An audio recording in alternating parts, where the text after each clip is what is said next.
আমি টানা 15 দিন ইস্তিগফার করার পরে আমার সাথে যা ঘটেছে। প্রথম দিন থেকে আল্লাহ উপর বিশ্বাস রেখে সারাক্ষণ শুধু আস্তাগফিরুল্লাহ আস্তাগফিরুল্লাহ পড়তেই থাকছি। দ্বিতীয় দিনও এভাবে পড়তেছিলাম। আস্তে আস্তে মনে শান্তি অনুভব করতেছিলাম। মনে হচ্ছিল আমার আল্লাহ আমার খুব পাশে আছেন। প্রতিদিন আন্তরিকভাবে বলেছি, আস্তাগফিরুল্লাহ আস্তাগফিরুল্লাহ আস্তাগফিরুল্লাহ। দিন যেতে যেতে অনুভব করলাম আমার হৃদয়ের অশান্তি কমছে। আল্লাহর ওপর ভরসা আরও দৃঢ় হচ্ছে।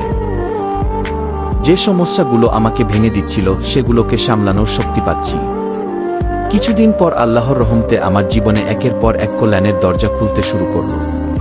তখন বুঝলাম ইস্তিগফার শুধু গুনাহের ক্ষমা চাওয়া নয়, এটি আল্লাহর দিকে ফিরে আসার পথ। আজও আমি প্রতিদিন ইস্তেগফার করি। আমার কোনো কিছুর অভাব নেই, আলহামদুলিল্লাহ। আমি বিশ্বাস করি আল্লাহ তার বান্দার তওবা ভালোবাসেন। তিনি তার হিকমত অনুযায়ী রহমত, শান্তি ও উত্তম ফয়সালা দান করেন। আপনিও আজ থেকেই বেশি বেশি বলুন, আস্তাগফিরুল্লাহ আস্তাগফিরুল্লাহ আস্তাগফিরুল্লাহ। হয়তো আল্লাহ আপনার জীবনেও এমনভাবে রহমতের দরজা খুলে দেবেন যা আপনি কখনো কল্পনাও করেননি। আস্তাগফিরুল্লাহ কি জীবন বদলে দিতে পারে একটি শব্দ। একবার চোখ বন্ধ করে নিজের জীবনটার কথা ভাবুন। কত কষ্ট, কত দুশ্চিন্তা, কত না বলা কান্না বুকের ভেতর লুকিয়ে আছে। হয়তো বারবার দোয়া করছেন কিন্তু মনে হচ্ছে কিছুই বদলাচ্ছে না। ঠিক তখনই মনে রাখুন একটি শব্দ, আস্তাগফিরুল্লাহ। এটি শুধু একটি শব্দ নয়, এটি আল্লাহর কাছে ফিরে আসার আহ্বান।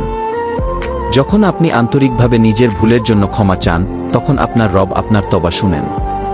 তিনি সবচেয়ে ক্ষমাশীল, সবচেয়ে দয়ালু।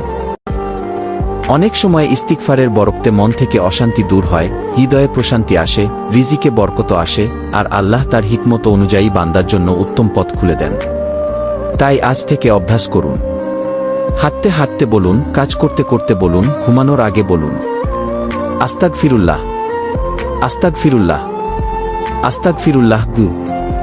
হয়তো আপনার চোখের জল, আপনার নীরব আর্তনাদ, আপনার দীর্ঘদিনের কষ্ট এই ইস্তিগফারের মাধ্যমেই আল্লাহর দরবারে পৌঁছে যাবে। আল্লাহ কখন, কিভাবে এবং কোন উপায়ে আপনার জন্য কল্যাণের দরজা খুলে দেবেন তা শুধু তিনিই জানেন। তাই কখনো হতাশ হবেন না। আজ থেকেই বেশি বেশি বলুন, আস্তাগফিরুল্লাহ ওয়া আতুবু ইলাইহ।